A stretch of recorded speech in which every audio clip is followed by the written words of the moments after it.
हाँ जी सर। तो हमारे पास सवाल में ये बोला गया है कि in a single throw of the 3 dice find the probability of a total of 8।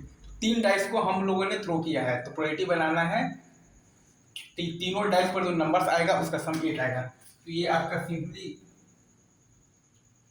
आपका ये क्या लिखा है, ये आपका लिखा है x पर 8 का कोफिशिएंट लिखा है। ठीक है बेसिकली ये आप समझ पा रहे हैं क्या? इन ये आपका x पर 8 का क्या लिखा है, तो कोफिशिएंट लिखा है इन। अगर आप ध्यान देंगे इन तो किस में 1 plus x square plus x cube plus x to the power 4 plus x to the power 5 plus x to the power 6 इसका पावर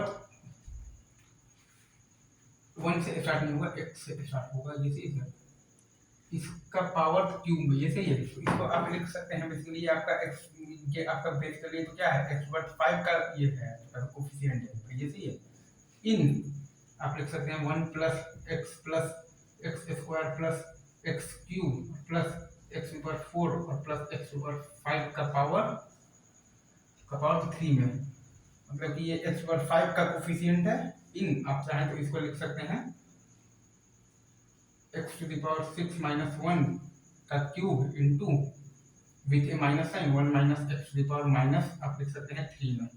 अब हम लोग एक कॉन्सेप्ट और जानते हैं, वो ये जानते हैं कि x पर r का जो कोफिशिएंट आता है ना basically 1 minus x to the power minus n में, जैसे ये वो आपका आता है basically n plus r minus 1 c r। Again मैं यहाँ पर आपके लिए वो चीज को फिर से लिख देता हूँ। वो ये होता है कि x पर ये आपका जो x पर r का जो कोफिशिएंट होता है ना basically in 1 minus x to the power minus n, जैसे ये वो होता है बेसिकली आपका n plus r minus 1 c r, जैसे ये उसी का हम लोग यहाँ पर यूज जब करेंगे, ठीक है सर, ठीक है ना। तो यहाँ से तो जीरो मतलब कि ये मतलब यहाँ जीरो पावर लेंगे तो खैर शुरू में तो n माइनस आर रहता है, जीरो तो मैक्सिमम रहता है, फिर जीरो लेंगे तो ये 3c3 माइनस 1 आएगा और ये आएगा ये, तो आंसर आपके पास क्या आ जाएगा, मतलब ये आंसर आ जाएगा आपके पास 7c5, तो कि आपके पास क्या है 7 × 6/2 क्या है आपके पास 21। तो 21 तो इसका वेज है, और आपके पास जो टोटल नंबर ऑफ वेज है वो क्या है, टोटल नंबर मतलब तो टोटल वेज आपके पास क्या है 216।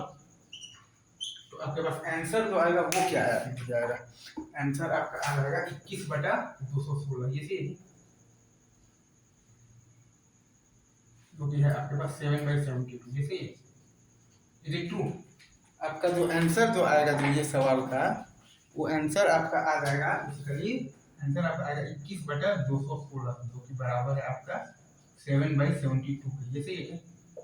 Is it true? 7/72 21/216 जो कि बराबर है आपका 7/72 की, ये आपका आंसर है, ये सही है। आप चाहें तो इसको आप लिख सकते हैं 7c5 के बराबर है, ये वाला जो कोफिशिएंट है जो कि आपका बेसिकली बराबर है इसके बराबर है 21 के, क्योंकि हम लोग ये बात जानते हैं कि x/r का जो कोफिशिएंट होता है इन 1 माइनस एक्स पर माइनस n वो होता है आपके पास n plus r minus 1 cr, वही लगा दिए हैं 75 आ गया है, और वहां से तो जीरो लिए हैं, यहाँ से हम लोगों ने ले लिया है बेसिकली x/0 और यहाँ से हम लोगों ने ले लिया है x/5, ये सही है। तो वही आ गया है अपने पास बेसिकली 21, और आपके पास जो टोटल वेज है वो क्या है 216, ये सही है। आपके पास जो टोटल वेज है वो आपके पास क्या है, वो आपके पास दिया हुआ है कि 216 है, ये सही है। बस आपके पास आ गया है 21/216, 7/72 इज द राइट आंसर, ये सही है सर, बहुत अच्छा।